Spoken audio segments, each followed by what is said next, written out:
Me friends and ఫ్యామిలీతో సరదాగా బయటకు వెళ్ళటానికి కారు లేదా అయితే వెంటనే ఈ నెంబర్కి కాల్ చేయండి.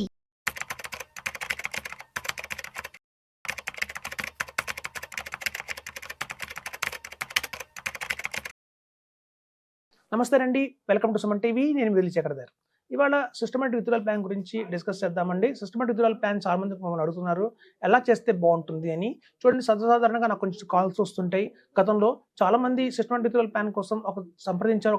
వాళ్ళ దగ్గర నియర్ బై ఉన్న బ్యాంక్ సంప్రదిస్తే ఆ బ్యాంక్ లో ఎంప్లాయీస్ వాళ్ళకి సంబంధించిన ఏదైతే ఫండ్ హౌస్ ఉంటుందో అందులోనే 50 lakhs ఇన్వెస్ట్మెంట్ చేయించారు, 1 crore ఇన్వెస్ట్మెంట్ చేయించారు. సో అలా ఇన్వెస్ట్మెంట్ చేయించి దాని ద్వారా మల్టీసెట్ ఫండ్ అని అలా ఇన్వెస్ట్ చేయించారు. సో అలా ఒక ఫండ్లో సిస్టమాటిక్ విత్డ్రాయల్ ప్లాన్ కింద లంసంగా పెట్టినప్పుడు మార్కెట్ డౌన్ అయినప్పుడు చూస్తే చాలా గణనీయంగా అయితే వాళ్ళకి పడిపోయిందండి corpus. At the same time వాళ్ళు సిస్టమాటిక్ విత్డ్రాయల్ ప్లాన్లో ఎవ్రీ మంత్ రిడీమ్ చేయడం వల్ల ఇంకా హ్యూజ్ డంట్ అయితే జరిగింది. ఇప్పుడు చాలా చూస్తే మీకు దగ్గర -8% -10% పోర్ట్ఫోలియో కూడా అయిపోయింది. అంటే మనకి 10 lakhs పెట్టిన వాళ్ళకి 9 lakhs పోర్ట్ఫోలియో చూపిస్తుంది ఇప్పుడు. సో అంత పెద్ద డెంట్ జరిగిందండి దీనివల్ల. సో కాబట్టి మనం చెప్పేది ఏంటంటే, చూడండి, సిస్టమాటిక్ విత్డ్రాయల్ ప్లాన్ అనేది పిఎంఎస్లో కూడా ఉందా అని చాలా మంది క్వశ్చన్ అడుగుతున్నారు. ఇప్పుడు చూడండి, సిస్టమాటిక్ విత్డ్రాయల్ ప్లాన్ అనగానే మినిమంగా 50 lakhs ఇన్వెస్ట్మెంట్ చేయమని అందరూ చెప్తారు. సో 50 lakhs ఇన్వెస్ట్మెంట్ చేస్తే మనకి 25,000 రూపీస్ దాకా పర్ మంత్ వస్తుంది, తీసుకోవచ్చు. అలాగే 30,000 రూపీస్ దాకా తీసుకోవచ్చు అని కూడా రికమెండ్ చేస్తున్నారు. సో అలాంటి సిస్టమాటిక్ విత్డ్రాయల్ ప్లాన్ కనుక మనం పిఎంఎస్ ద్వారా వెళ్తే ఎలా ఉంటుందో చెప్తాను. పిఎంఎస్లో చూడండి, మీకు సిస్టమాటిక్ విత్డ్రాయల్ ప్లాన్లో ఒక ఫండ్లో కాదండి, డైరెక్ట్ ప్లాన్స్ అయ్యి ఒక 5 fundsలోకి అయితే మీ అమౌంట్ అయితే వెళ్తుంది. సో అలా 5 fundsలో మీ అమౌంట్ డిస్ట్రిబ్యూట్ అవడం వల్ల ఏం జరిగింది అంటే, మేము చూసామంటే గత 6 months 8 monthsగా మార్కెట్ అయితే కొంచెం హ్యూజ్ కరెక్షన్ వచ్చింది. కానీ ఆ 5 fundsలో కూడా 2 funds మాత్రం అసలు ఏమాత్రం పడిపోలేదండి. అవి కొంచెం బాగా స్టేబుల్గానే ఉన్నాయి. పడ్డా కూడా చాలా స్వల్పంగానే పడ్డాయి. అలా ఒక 5 fundsలో ఇన్వెస్ట్మెంట్ చేయడం వల్ల జరిగిన ప్లస్ ఏంటంటే, 3 funds ఏమో కొంచెం డౌన్ అయినాయి, ఒక 2 funds కొంచెం పాజిటివ్లో ఉన్నాయి. అలా చూస్తే మీకు ఆన్ అండ్ యావరేజ్గా ఒక 0.15% పాజిటివ్లోనే ఉన్నారు. మొత్తం పోర్ట్ఫోలియో అంతా డ్యామేజ్ కాకుండా ఉంది. సో కాబట్టి ఇదండి, మనం ఎప్పుడైనా సరే చూడండి, SW plan systematic withdrawal plan మాత్రం కనుక మనం తీసుకుంటే, ఐదర్ మ్యూచువల్ ఫండ్స్లో తీసుకుంటే కనుక మార్స్ అనే ఒక టూల్ ఉంటుందండి. దాని ద్వారా ఇన్వెస్ట్ చేస్తే మీకు తెలియకుండానే మీ అమౌంట్ అనేది 5 fundsలోకి వెళ్ళడం జరుగుతుంది. అలా 5 lakhs సపోజ్ 25 lakhs మీరు ఇన్వెస్ట్ చేశారంటే 5 lakhs అప్పుడు 5 fundsలోకి వెళ్ళడం జరుగుతుంది. అలా కనుక పిఎంఎస్లో వెళ్తే కనుక 5 డైరెక్ట్ ప్లాన్స్లోకి వెళ్ళడం జరుగుతుంది. సో అలా కనుక మనం 5 fundsలో కనుక పెడితే ఎట్లాంటి మార్కెట్ సైకిల్స్లైనా తట్టుకుంటుంది ఆ పోర్ట్ఫోలియో. అలాగే మేము చెప్పేది ఏంటంటే, స్ట్రాంగ్గా మీరు ఇయర్లీ వన్స్ తీసుకోమని చెప్తుంటాను నేను జనరల్గా. సిస్టమాటిక్ విత్డ్రాయల్ ప్లాన్ అనేది మనం ఎవ్రీ మంత్ మనం తీసుకుంటే దానికన్నా, ఇప్పుడు చూడండి, ఎవ్రీ మంత్ మీకు 25,000 రూపీస్ కావాలి పర్ మంత్ అంటే, మనం పరాణం చూస్తే 3 lakhs దాకా వస్తుంది. సో అట్లా 3 lakhs మీరు ఒకేసారి డ్రా చేయండి ఆఫ్టర్ 1 year. దాని ద్వారా మీకు ఏమవుతుంది, అధికంగా లాభం ఏం జరుగుతుందంటే, short term capital gain tax అనేది మనం అవాయిడ్ చేయొచ్చు. లాంగ్ టర్మ్ క్యాపిటల్ గెయిన్ ట్యాక్స్లో మీకు 1.25 లేదా ట్యాక్స్ ఎగ్జంప్షన్ వస్తుంది మనకి. At the same time denting ఎక్కువ జరగదండి. మనం ఎవ్రీ మంత్ తీస్తూ ఉంటే ఫాలింగ్ మార్కెట్లో మీకు ఇంకా హ్యూజ్ యూనిట్స్ అనేవి కోల్పోతారు.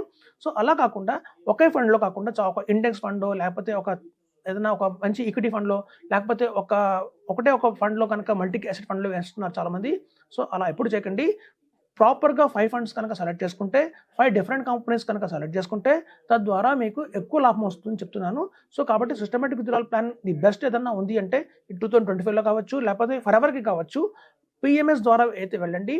పిఎంఎస్ ద్వారా వెళ్తే ఏమవుతుందంటే, మీ 5 fundsలోకి డివైడ్ అవుతుంది. ఆ ఫండ్ ఒకవేళ 50 lakhs మన దగ్గర కార్పస్ లేదు, మన దగ్గర 20 lakhs 30 lakhs కనుక కార్పస్ ఉంది అంటే కనుక మార్స్ అనే మంచి టూల్ ఉంటుందండి. Mutual fund automatic rebalancing system అనే టూల్ ఉంటుంది. తద్వారా కనుక మనం ఇన్వెస్ట్మెంట్ చేస్తే, ఒకటే ఫండ్లో ఇన్వెస్ట్ చేసినట్టు ఉంటుంది, కానీ అది ఆటోమేటిక్గా 5 fundsలోకి వెళ్తుంది ఇండైరెక్ట్గా. సో అలా 5 fundsలో వెళ్ళడం వల్ల మీకు జరిగే లాభం ఏంటంటే, ఎట్లాంటి పోర్ట్ఫోలియో అయినా, ఎట్లాంటి మార్కెట్ సిచ్యువేషన్స్లో అయినా అట్లీస్ట్ 2 కొంచెం అవుట్ పర్ఫార్మ్ చేయడానికి అవకాశం ఉంది. అలా చేయడం వల్ల మీ పోర్ట్ఫోలియో అనేది కొంచెం స్టేబుల్గా ఉంటుంది. ఎప్పుడైనా చూడండి, ఆఫ్టర్ 1 year మాత్రం తీసుకోమని చెప్తుంటాను నేను. సపోజ్ మీరు 35 lakhs ఉన్నాయి, మీకు ఎవ్రీ మంత్ కావాలి అంటే ముందే మీరు ఒక 4 lakhs తీసేసుకొని, ఒక ఓవర్ నైట్ ఫండ్ ఒకటి ఉంటుందండి. చాలా మంది తెలియదు విషయం. ఓవర్ నైట్ ఫండ్ చూస్తే మనకి ఫిక్స్డ్ డిపాజిట్ లాగానే ఉంటుంది, టాక్సేషన్ కూడా ఫిక్స్డ్ డిపాజిట్ లాగానే ఉంటుంది. ఒక 5 to 6% అయితే మనకి ఇంట్రెస్ట్ రేట్ జనరేట్ అవుతుంది. సో అట్లాంటి ఓవర్ నైట్ ఫండ్లో పెట్టుకొని ఆ కార్పస్ 3 lakhs కావచ్చు, 4 lakhs కావచ్చు, తద్వారా మీరు ఎవ్రీ మంత్ దాని నుంచి తీయండి. అది ఎందుకంటే మార్కెట్ లిక్స్ లేదు కాబట్టి, వాలటిలిటీ ఉండదు కాబట్టి, ఆ ఓవర్ నైట్ ఫండ్కి మీకు కార్పస్ అనేది పడిపోదు. ఈ what ever remaining balance amount ఉందో దాన్ని మాత్రం మనం కనుక 5 fundsలోకి కనుక డివైడ్ చేసి దాన్ని కనుక అలా హోల్డ్ చేస్తే ఎవ్రీ ఇయర్ మీకు మంచి అమౌంట్ అయితే జనరేట్ అవుతుంది. అట్లాంటి అమౌంట్లో మీకు కావాల్సిన కార్పస్ని విత్డ్రా చేయండి. సో ఇదండి, ఒక మంచి ప్రాపర్గా వెళ్ళాలి రిటైర్మెంట్ అయిన వాళ్ళందరూ కూడా అంటే మాత్రం ఇది ఒక బెస్ట్ సొల్యూషన్ చెప్తున్నాను. అంతేగాని మనం డైరెక్ట్గా ఒకే ఫండ్లో పెట్టుకొని, ఒక మల్టీసెట్ ఫండ్లో పెట్టుకొని, ఇప్పుడు చాలా మంది చేసే పెద్ద పొరపాటు ఏంటంటే, ఒక గోల్డ్ అలాగే ఈక్విటీ, డెట్ అలా అన్ని కాంబినేషన్‌లో ఉన్న దాంట్లో వెళ్తారండి. ఇప్పుడు చూడండి మార్కెట్ పడితే ఎప్పుడైనా చూడండి ఒక లాస్ట్ 3 ఇయర్స్‌గా కొంచెం మనకు డిఫరెంట్‌గా జరిగింది. ఈక్విటీ, గోల్డ్ 2 ఒకసారి పైకెళ్ళాయి. జనరల్‌గా ఏంటంటే గోల్డ్ పడితే ఈక్విటీ పెరుగుతుందండి. ఈక్విటీ పెరిగితే గోల్డ్ పడుతుంది. వైస్ వర్సాగా ఉంటాయి అవి. ఇప్పుడు మీకు చూస్తే ఒక అలాంటి మల్టీ అసెట్ ఫండ్‌లో పెట్టుకుంటే ఒకసారి గోల్డ్ పెరుగుతుంది, ఒకసారి ఈక్విటీ పెరుగుతుంది. ఇది పడుతుంది, అది పడుతుంది. మనకు బ్యాలెన్సే అవుతుంది చివరికి. సో, కాబట్టి అలా కాకండి మల్టీ అసెట్ ఫండ్స్‌కి కొంచెం ప్రాధాన్యత ఇవ్వండి.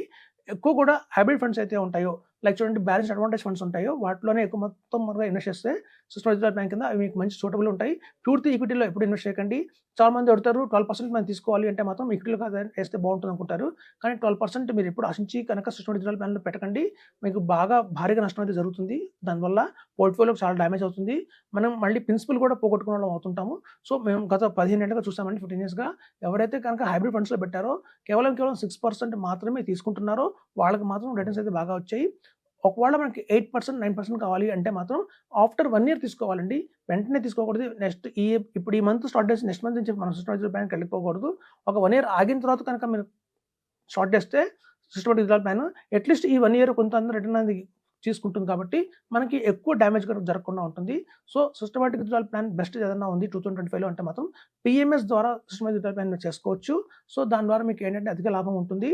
చూడండి పార్షియల్ విత్డ్రాయల్ అనేది మనకు ఆప్షన్ ఉంటుంది కాబట్టి మనమే పోర్టల్ ఇస్తారు. మనమే యాప్‌లోకి వెళ్ళిపోయి ఎప్పుడు ఎంత కావాలో అంత విత్‌డ్రా చేసుకోవచ్చు. ఆ అవకాశం కూడా ఉంటుంది.